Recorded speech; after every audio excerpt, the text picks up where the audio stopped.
सारा प्रणाम। मैं हूं उपेंद्र राय। हस्तक्षेप के स्पेशल एडिशन में आप सभी का स्वागत है। आज हमारे साथ एक ऐसे राजनेता हैं जिनकी पहचान एक शिक्षाविद के रूप में हो रही है। उनके द्वारा स्थापित शिक्षण संस्थानों में कॉमर्स, साइंस, कंप्यूटर साइंस से लेकर बिजनेस एडमिनिस्ट्रेशन और इंजीनियरिंग तक की पढ़ाई होती है। कर्नाटक के प्रभावशाली लिंगायत समुदाय से आने वाले इन राजनेता की लोकप्रियता का आलम यह है कि इन्होंने चुनावी राजनीति में कदम रखने के बाद से कभी हार का सामना नहीं किया। यहाँ तक कि कांग्रेस ने उनके खिलाफ लगातार 3 दिग्गजों को मैदान में उतारा, लेकिन बावजूद इसके उन्होंने न सिर्फ इन दिग्गजों को शिकस्त दी बल्कि विवादों से दूर रहकर एक स्वच्छ छवि भी कायम की। जी हाँ, हम बात कर रहे हैं केंद्रीय रेल राज्य मंत्री सुरेश अंगड़ी जी की। अंगड़ी साहब, हस्तक्षेप में आपका स्वागत है। इस स्पेशल शो में हम तमाम मुद्दों पर आज आपसे चर्चा करने जा रहे हैं। अंगड़ी साहब, सबसे पहले आपको इस बात के लिए बधाई कि इंडियन रेलवे ने देश में पहली बार पटरी पर 2 किलोमीटर लंबी सुपर एनाकोंडा ट्रेन को दौड़ाकर एक नया रिकॉर्ड कायम किया है। जाहिर सी बात है कि मॉल से लदी हुई 117 वैगनों वाली इस मालगाड़ी का पटरी पर दौड़ना इंडियन रेलवे के लिए बहुत बड़ी उपलब्धि है। तो जरा हमारे दर्शकों को विस्तार से इस बारे में बताइए कि आखिर इस ट्रेन की शुरुआत करने के पीछे रेलवे की क्या योजना है और भविष्य में इस तरह की कितनी और ट्रेनें चलाने की दिशा में काम हो रहा है। उपेंद्र राय जी, इसके पीछे हमारा आदरणीय प्रधानमंत्री श्री नरेंद्र मोदी जी का सोच है। दुनिया में भारत का 5 ट्रिलियन इकोनॉमी बनाना हमारा सोच है। पूरे 130 करोड़ लोग काम करके, विशेषतः हमारा रेलवे कर्मचारी को मैं बधाई देता हूँ। ये सभी काम का यशस्वी के लिए हमारा रेलवे कर्मचारी का और 24 घंटा काम करने वाले सभी को उनको जाना चाहिए। और आदरणीय प्रधानमंत्री और हमारा रेल मंत्री श्री पीयूष गोयल जी सतत प्रयत्न से, हमारा मार्गदर्शन से ये हम कर रहे, इसके लिए ये श्रेय उनको भी जाना चाहिए। उनका सोच जो है 5 ट्रिलियन का इकोनॉमी बढ़ाने के लिए commerce and industry minister plus railway मंत्री और मैं, हम सतत प्रयास कर रहे, इसके लिए यशस्वी हो गए। बिल्कुल। भारत चीन सीमा विवाद के बाद पूरे देश में चीनी सामान के बहिष्कार को लेकर बहस जारी है। हाल ही में भारतीय रेलवे के dedicated freight corridor corporation of India ने चीनी कंपनी से हुए 471 करोड़ रुपए के करार को तत्काल प्रभाव से खत्म कर दिया है। इस प्रोजेक्ट के तहत कानपुर और दीनदयाल उपाध्याय रेलवे स्टेशन के सेक्शन के बीच 417 किलोमीटर में सिग्नलिंग और टेली कम्युनिकेशन का काम होना था। अब जब ये करार खत्म हो गया है तो इस काम को कैसे पूरा किया जाएगा, इस बारे में कोई आगे की प्लानिंग? हमारा यशस्वी प्रधानमंत्री, आपको मालूम है जी, हमारा सहयोग अच्छा रहा तो सभी के साथ दोस्ती से आराम से रहेंगे। हमारे साथ बुरी नजर से देखने के बाद बुरी नजर से देखा तो उसके लिए शिकायत करने का भी नरेंद्र मोदी जी को मालूम है। इसके लिए जो वो लोग हमारा साथ ये किया, इसके लिए हमारा देश में मेक इन इंडिया करने के लिए, सशक्त भारत और स्ट्रॉन्ग इकोनॉमी बनाने में मेक इन इंडिया में लगा के जो भी विदेशी वस्तु है, भारत के खिलाफ कोई भी बुरी नजर से देखने वालों के साथ व्यवहार नहीं करना बोलकर हमने एक काम उठाया है।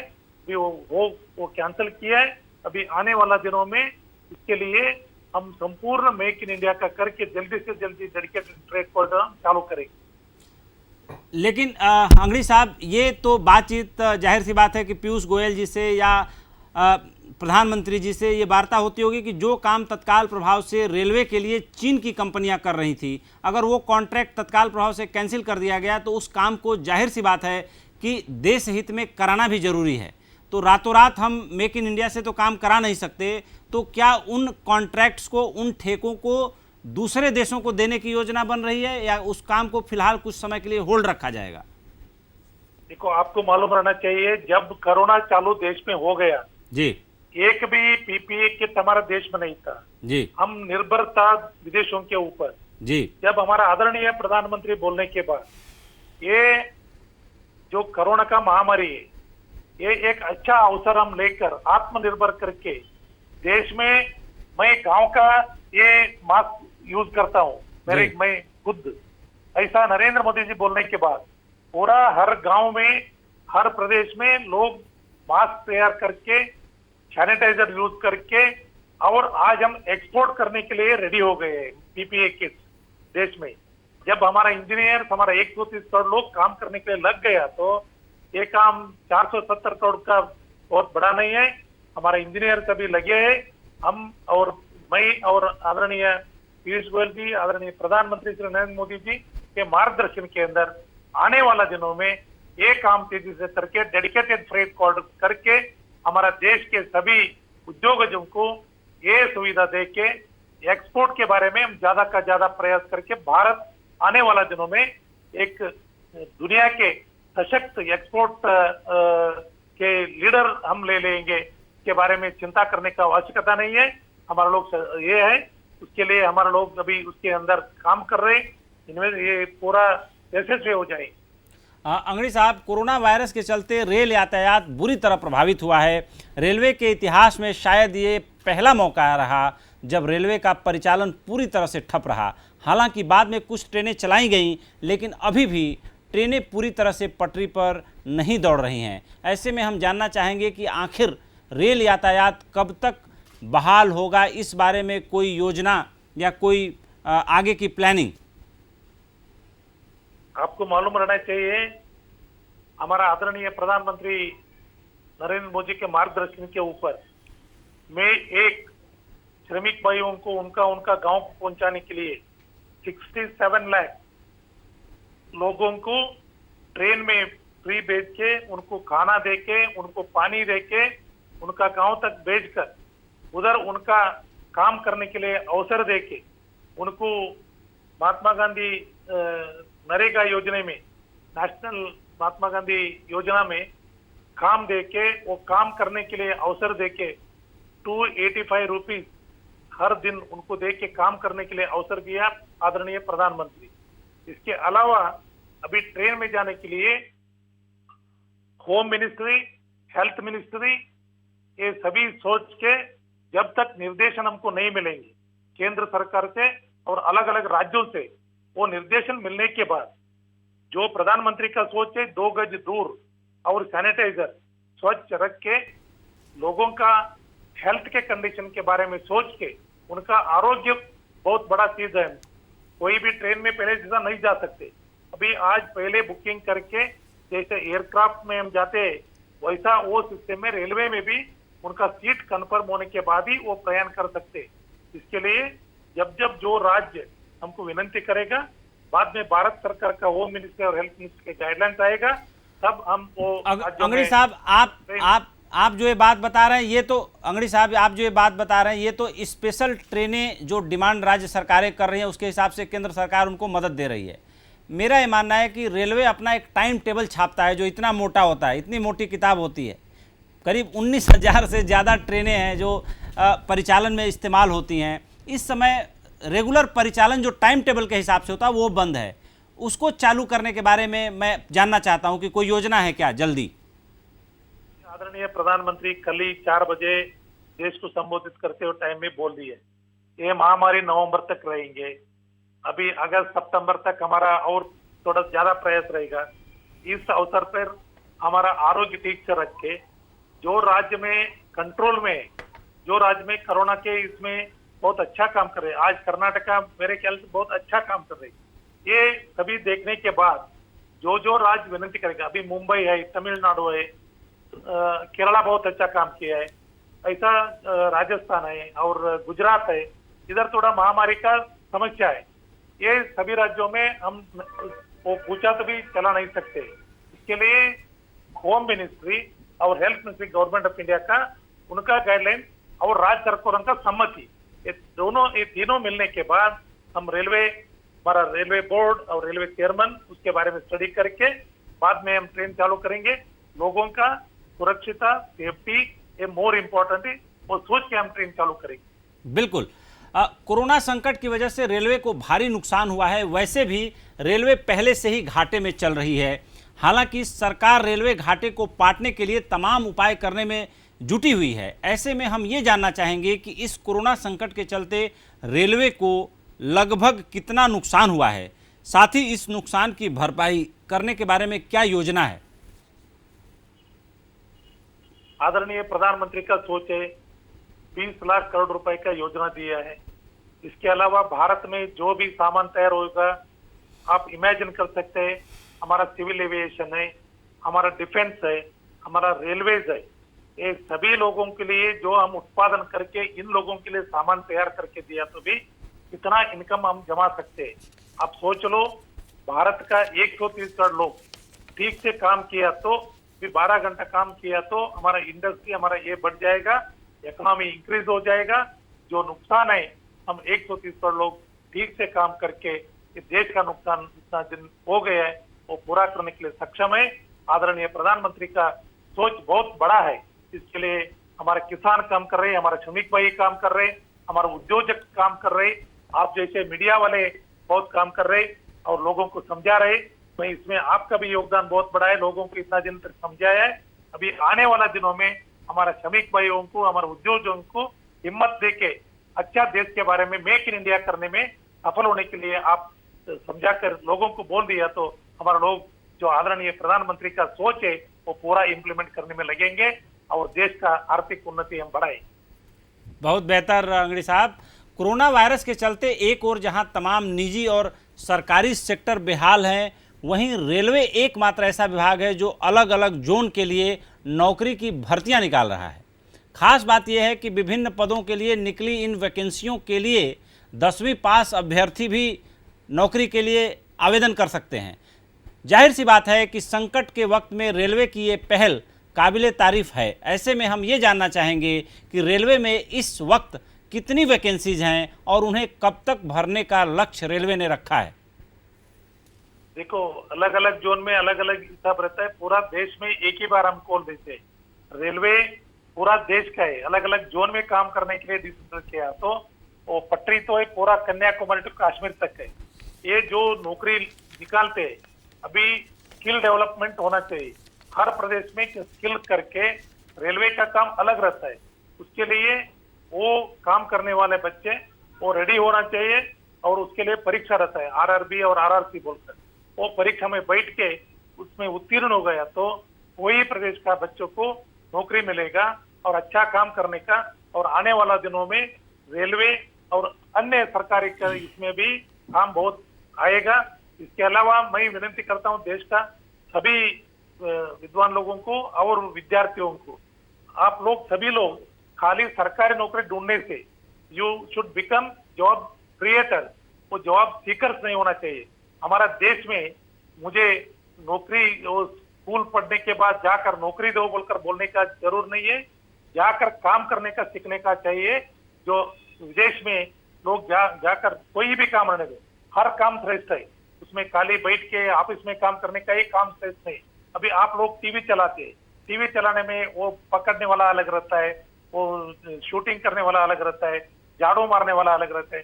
देश में अवसर बहुत है, इस देश में काम करने के लिए कमी नहीं है। मैं उतना ही विनती करता हूँ सभी को, जो जो काम में आप लोगों को फिट होएगा वो स्किल्स हमारा सरकार, हमारा राज्य सरकार दे के सभी युवकों को, अभी गडकरी जी बोल रही है आने वाला 5 साल के अंदर 5 करोड़ नौकरी देता हूँ। 5 करोड़ से भी ज्यादा नौकरी मिलेगा। किसानों के पास है, गाँवों में है, ये सभी हम देख लिया तो भारत का 5 लाख जो 5 ट्रिलियन इकोनॉमी करने का प्रधानमंत्री का सोच है, हम 100% सच होंगे। इसके लिए देश का लोग काम करना चाहिए। आदरणीय प्रधानमंत्री का सोच जो है, हम सब मिल के काम किया तो 130 करोड़ लोग के विवाद में नहीं करते हुए देश बहुत आगे जाएगा। अंगड़ी साहब, कोरोना के लगातार बढ़ते मामलों के बीच रेलवे ने 4 राज्यों में बेड की उपलब्धता सुनिश्चित करने के लिए 204 कोचों की तैनाती की है। साथ ही जरूरत पड़ने पर 5000 और कोचों को तैयार करने की भी बात सामने आई है। हम जानना चाहेंगे कि क्या रेलवे ये तैयारियां अपने खर्चे पर कर रहा है, अगर नहीं तो फिर इसका खर्चा कौन वहन कर रहा है? देखो, आदरणीय गृह मंत्री अमित भाई शाह जी ने बोल दिया था, दिल्ली में जब समस्या आ गया जी, और अलग अलग प्रदेशों में हेल्थ डिपार्टमेंट जिधर रिमोट एरिया रहता है, जिधर हॉस्पिटल नहीं, जिधर इंफ्रास्ट्रक्चर नहीं है, जिधर व्यवस्था नहीं रहता है, वो रिमोट एरिया में देने के लिए रेलवे भी हमारा 5000 कोचेस का रेडी किया था। 5000 कोचेस का रेडी करके हर प्रदेश में जिधर आवश्यकता पड़ेगी उधर आइसोलेशन में रखने के लिए, लोगों को क्वारंटाइन रखने के लिए ये व्यवस्था की है। रेलवे ऑलवेज विथ लोगों का सेवा में है। रेलवे ऐसा नहीं बैठा है, 24 घंटा काम दिया। जो हमारा रेलवे गुड्स का ट्रांसपोर्टेशन, चावल ट्रांसपोर्टेशन किया है और दवा ट्रांसपोर्टेशन किया है, दूध ट्रांसपोर्टेशन किया है। जो जो सामान्य लोगों के लिए, गरीब लोगों के लिए चाहिए था, हमारा रेलवे 24 घंटा काम किया है। जो वॉरियर्स ने काम किया, आंगनवाड़ी आशा कार्यकर्ता, नर्स, डॉक्टर काम किया है, वही हिसाब से उससे भी ज्यादा हमारा लोग रेलवे वाले काम किए है। अंगड़ी काम साहब, करने से पूरा देश में माल पहुंचा। और ये जो आइसोलेशन कोचेस बनाया है, ये आइसोलेशन कोचेस जिधर रिमोट गांव रहता है, जिधर वो सुविधा नहीं मिलेगा, उधर हमारा ट्रेन लेके जाएगा एज पर the guidance of the home ministry, health ministry, government of India. वो देने के बाद उधर रख के वो लोगों का सेवा करने में लगेंगे। ये खर्चा भारत सरकार देगा। भारत सरकार नहीं दिया तो हमारा रेलवे उठाएगा। इसके बारे में सोचने का नहीं चाहिए, जरूर नहीं। हमारा देश का लोगों का आरोग्य पहला मुख्य है। उसके बारे में प्रधानमंत्री का आदेश के ऊपर हमने किया है। ये सेवा करने का अवसर मिला है। लोगों को सेवा करने में हमारा रेलवे सभी कर्मचारी काम कर रहे हैं, उनको भी मैं बधाई देता हूं। बिल्कुल, सभी बधाई के पात्र हैं। बहुत सराहनीय काम हुआ है। प्रवासी मजदूरों को उनके घर तक पहुंचाना बड़ा टास्क था। रेलवे ने बखूबी इस काम को पूरा किया। कृपया हमारे दर्शकों को इसके बारे में विस्तार से बताएं कि इस कार्य के लिए अभी तक टोटल कितनी ट्रेनें चलाई गईं और कितने मजदूरों को आप लोग अभी तक स्पेशल ट्रेन के जरिए घर तक पहुंचा चुके हैं।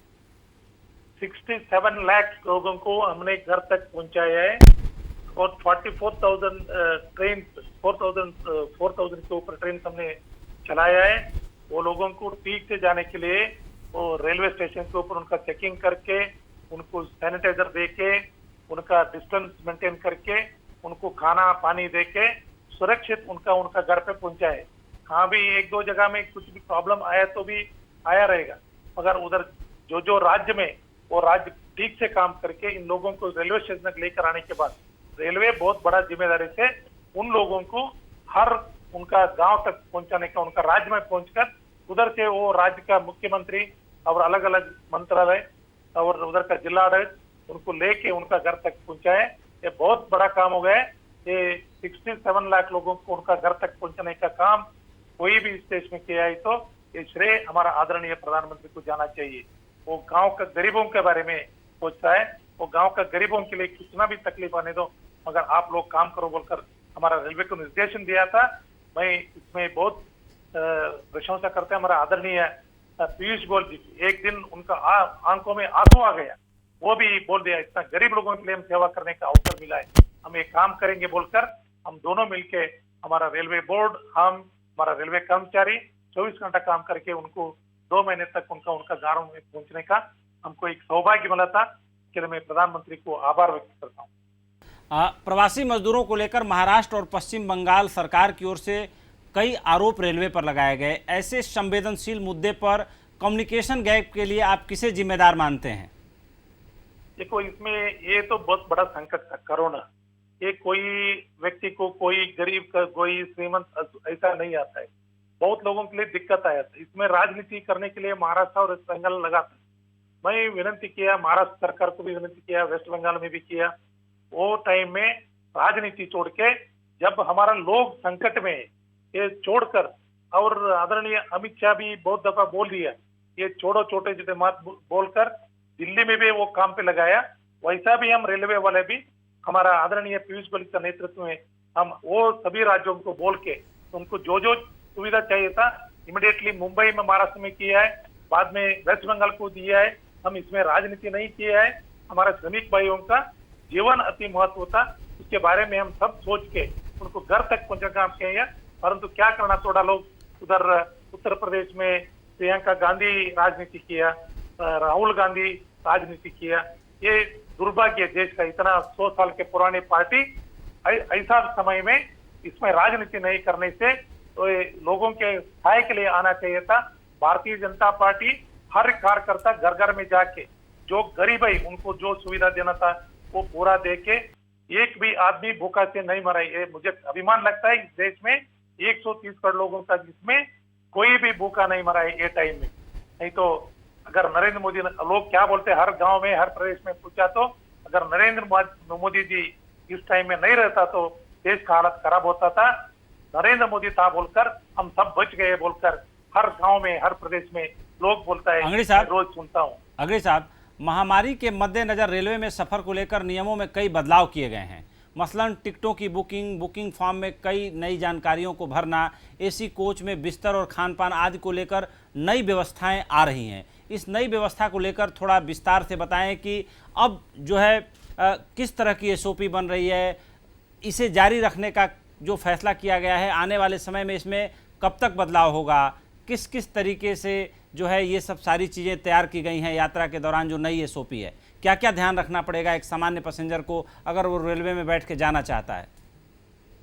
ये आने वाले दिनों में कोरोना की वजह से हर व्यक्ति का लाइफस्टाइल चेंज हो जाएगा। इतना साल तक क्या सोचते थे लोग, खाली पैसा कमाना हमारा जिंदगी बनाना बोलकर सोचते थे। एक कोरोना आने के बाद लोगों को मालूम पड़ रहा है लाइफ का वैल्यू कितना बड़ा है। मुझे बहुत लोग विदेश से, दुबई से फोन किया, जर्मनी से फोन किया, अमेरिका से फोन किया, हमको कुछ भी करके भारत में लो बोल। मैं वो भाई उनको पूछा, भाई लोग आप क्यों गया था उधर, दुबई क्यों गया था? पैसा कमाने के लिए गया था बोला। पैसा कमाने वाला उधर क्यों नहीं रहा? उधर कोई सुविधा नहीं मिला बड़ा बड़ा राष्ट्र में। बाद में सोचा हम भारत में गया तो नरेंद्र मोदी का नेतृत्व में हम सुरक्षित रहेंगे बोलकर हमको भारत में लो बोलकर हम बहुत लेटर भी दिया। हमारा हरदीप पुरी को, हमारा मित्र, उनको लेटर दे के सुविधा करने के लिए भी मैं विनती किया। अनेक लोग दुबई से भी मंगलुरु आ गया, बेंगलुरु आ गया, ये भी व्यवस्था हमने किया है। मगर आज रेलवे में भी, पहले एक जमाना था हर एक आदमी को भेजने के लिए 10 लोग जाते थे स्टेशन पे। आज सोशल डिस्टेंस रखना है, सिक्योरिटी सेफ्टी रखना है, वो सोच के जो लोगों का टिकट बुकिंग होता है एडवांस बुकिंग करके उनका सीट कंफर्म करके वो जाने से पहले रेलवे स्टेशन के ऊपर उनका सैनिटाइजर हो जाएगा, उनका टेस्टिंग हो जाएगा टेम्परेचर। उसमें किधर भी डाउट आ गया तो उनको बोल देगा, उधर डॉक्टर के पास हवाले करके उनको आरोग्य उनको ठीक करने के लिए बोल देगा। जो ठीक रहेगा, जो आरोग्य से उनका स्वस्थ रहेगा, उनको ट्रेन में भेजने का व्यवस्था हमारा रेलवे करेगा। मैं भी बहुत लोगों को विनती किया है, पहले जैसा रेलवे में जाना नहीं है।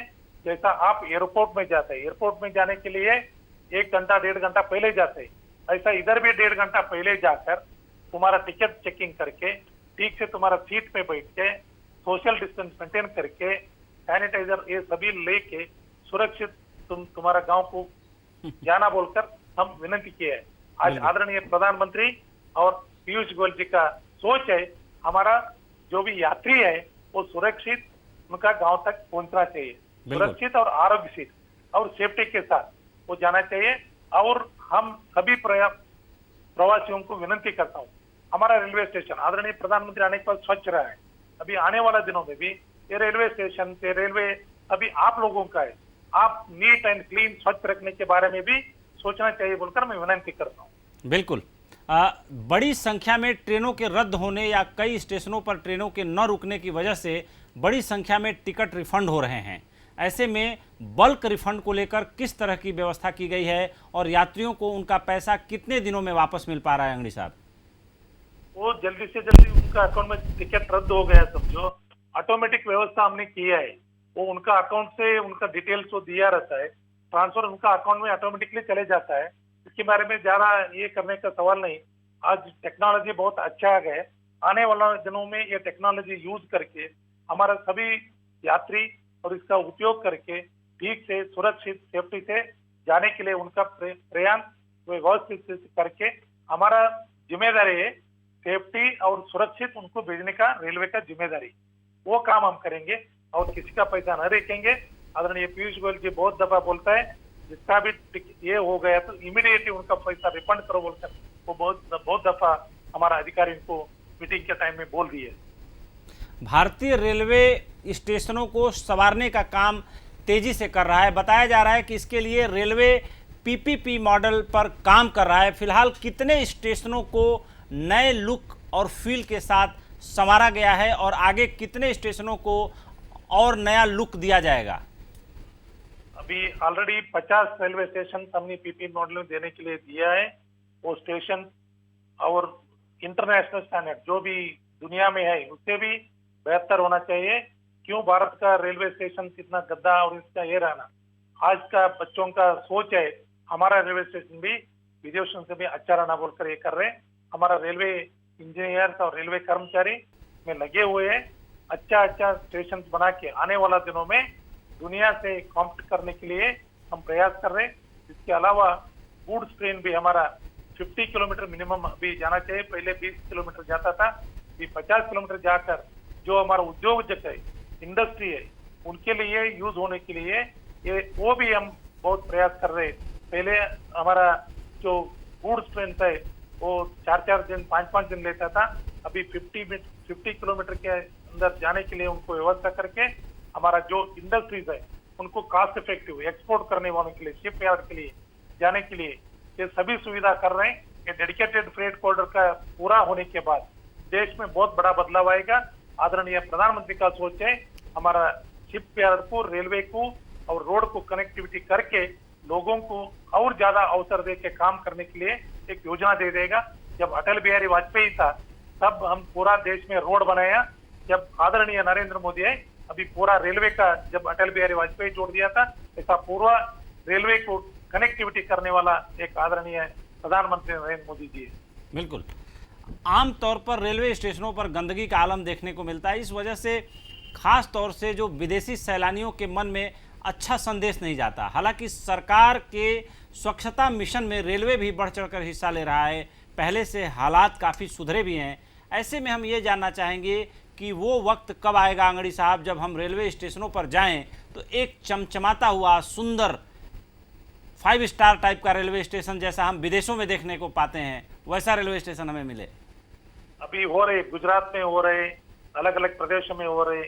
एक जमाना था मैं खुद रेलवे स्टेशन में जाने के लिए हम नाक बंद करके जाता था। बिल्कुल। जब आदरणीय प्रधानमंत्री नरेंद्र मोदी देश का कारोबार संभालने को चालू किया, पहला दिन उनका काम था हाथ में झाड़ू पकड़ के खुद झाड़ू मारने के लिए शुरू किया। जब वो हाथ में झाड़ू पकड़ के मारने के लिए शुरू किया तब पूरा देश स्वच्छता में लग गए। जब रेलवे के बारे में भी सभी को बोल दिया, आज रेलवे स्टेशन में आप गया तो मालूम पड़ेगा आपको हमारा, जब सभी युवक जाकर उधर सेल्फी फोटो क्यों के ले रहे हमारा रेलवे स्टेशन में। आप कोई भी स्टेशन में जाओ, भी दिल्ली में भी आप जाकर देखो, neat and clean railway station आप आज देख रहे। इसके लिए कोई भी उसका विजनरी है तो आदरणीय प्रधानमंत्री है, ये काम हम कर रहे, बहुत खुशी होता है। वो आदरणीय प्रधानमंत्री का सोच पूरा दुनिया में बदल रही। आने वाला दिनों में रेलवे स्टेशन अभी अच्छा करके इंटरनेशनल स्टैंडर्ड से भी बहुत बढ़िया हम करेंगे बोलकर मैं बोल सकता। रेलवे ने हाल ही में देश में पहला स्वदेशी 12,000 हार्स पावर का रेल इंजन तैयार किया है। ये कारनामा करने वाला भारत दुनिया का 6ठा देश बन गया है जिसने इतने हार्स पावर का रेल इंजन खुद तैयार किया। जाहिर सी बात है कि रेलवे के लिए एक बड़ी उपलब्धि तो है ही। ऐसे में हम ये जानना चाहेंगे कि इस इंजन का इस्तेमाल सिर्फ माल ढुलाई वाले ट्रेनों के संचालन में किया जाएगा या इससे यात्री ट्रेनों में भी इस्तेमाल करने की दिशा में काम हो रहा है? वो हमारा रेलवे बोर्ड है, टेक्निकल इंजीनियर्स है, वो जिधर जिधर आवश्यकता पड़ेगा, जब जब आवश्यकता पड़ेगा कौन सा इसमें पड़ेगा वो डिसाइड वो करेगा। के लिए मैं अभिनंदन करता हूँ हमारा इंजीनियर्स, हमारा टीम जो 12,000 का हार्स पावर का ट्रेन जो बनाए है। हमारा देश में हमारा इंजीनियर बहुत सक्षम है। मैं अभिमान से बोलना चाहता हूँ हमारा राज्य में भी एम विश्वेश्वरैया का जन्म हो गया था।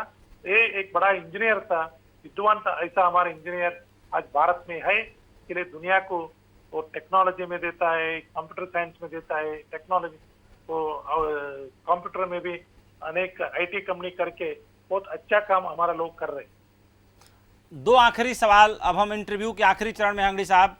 पहला सवाल कि प्रधानमंत्री नरेंद्र मोदी का रेलवे मिनिस्ट्री को लेकर के विजन क्या है, वो क्या चाहते हैं? वो क्या चाहते हैं इस देश में जो गांव गरीब किसान, इतना सालों में किसान रेल कोई भी चालू नहीं किया। प्रथम बारी किसान रेल चालू करके हर गांव का किसानों को उनका फसल लेके जाने के लिए सुविधा किया है। कोई भी है तो हमारा आदरणीय प्रधानमंत्री श्री नरेंद्र मोदी।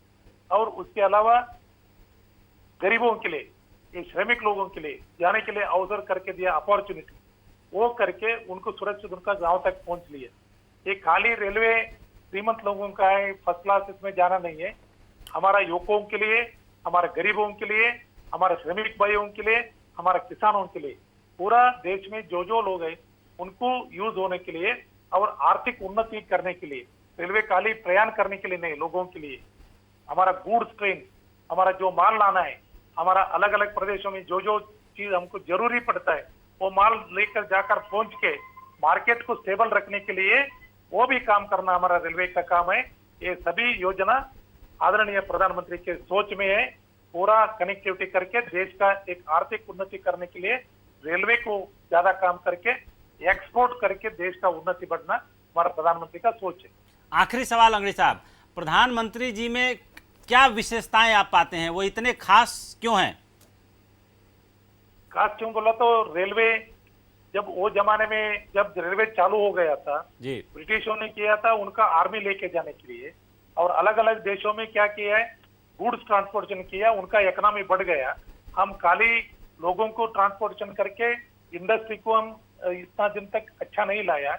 आज नरेंद्र मोदी का सोच है 5 लाख ट्रिलियन का इकोनॉमी बढ़ाने के लिए हम रेलवे और पोर्ट ठीक किया तो, और माल सस्ता में जाएगा, माल पहुंचेगा, लोगों को अच्छा कम रेट में माल मिलेगा और देश का उन्नति हो जाएगा। ये रेलवे का सोच है, प्रधानमंत्री का सोच है। ये तो रेलवे को लेकर सोच है। आप प्रधानमंत्री जी के अंदर क्या विशेषता पाते हैं, वो इतने खास क्यों है, उनके अंदर क्या गुण है ऐसे, आपके नजरिए में क्या है? मैं उनके पास देखा है, इस देश में 130 करोड़ लोग हैं, उसमें गरीब का गरीब आदमी भी उनका जीवन वैल्यू से बढ़ जाएगा। उनका आत्मविश्वास, आत्मनिर्भर करने के एक क्षमता उनके अंदर आना चाहिए, किसी के ऊपर डिपेंड नहीं रहना। वो प्रधानमंत्री का सोच है। 130 करोड़ लोग जो है, किसी को भी हाथ करके मुझे वो चाहिए ये चाहिए बोलना नहीं, वो सशक्त रहना चाहिए, भारतीय गर्व से बोलना चाहिए। I am a Indian, I am एक भारतीय है, मैं एक भारतीय हूँ, मैं सशक्त हूँ, आत्मनिर्भर हूँ बोलने का एक अवसर जो भी इस देश में प्रथम दिया है तो आदरणीय नरेंद्र मोदी दिया है। परसों एक गरीब आदमी खामेगौड़ा हमारा कर्नाटक में तालाब बनाया है, उनको उनके साथ मन की बात में बताया है। वो आदमी कितना गरीब आदमी रहा तो भी बहुत खुशी से वो बोल दिया प्रधानमंत्री मेरा ख्याल किया है बोल। ऐसे एक विशेषता किसी के पास है तो आज हमारा आदरणीय प्रधानमंत्री नरेंद्र मोदी भाई के साथ है, वो हम बहुत भाग्यशाली है, हम समझते हैं इस अवसर पर। आत्मनिर्भर भारत अभियान कितना सफल होगा, आप क्या मानते हैं? जरूर आत्मनिर्भर भारत सफल हो जाएगा। आदरणीय नरेंद्र मोदी का सोच है और लोग तैयार है। एक ही शब्द के ऊपर जब वो विनती किया, पूरा लोगों को हाथ जोड़ के, पूरा लोग उनको मान के, राष्ट्रपति से पकड़ के ग्राम पंचायती का एक मेंबर तक वो लोग पालन किया, कानून पालन किया। कल भी वही बोला प्रधानमंत्री और ग्राम का प्रधान, कानून के ऊपर नहीं है, हम सब लोग कानून पालन करना चाहिए, देश को उन्नति में लाना चाहिए। ये विशेषता प्रधानमंत्री के पास है। अंगड़ी साहब, आपने सहारा न्यूज नेटवर्क से बात करने के लिए वक्त निकाला, इसके लिए आपको बहुत बहुत धन्यवाद। तो दर्शकों, आप सुन रहे थे सुरेश अंगड़ी जी को, जो वैसे तो शिक्षाविद हैं लेकिन राजनीति में भी उन्होंने अपना अहम स्थान बना रखा है। यही वजह है कि कर्नाटक से आते हैं, फिर भी केंद्रीय कैबिनेट में उनको रेल राज्य मंत्री के रूप में एक प्रमुख विभाग का प्रभार मिला।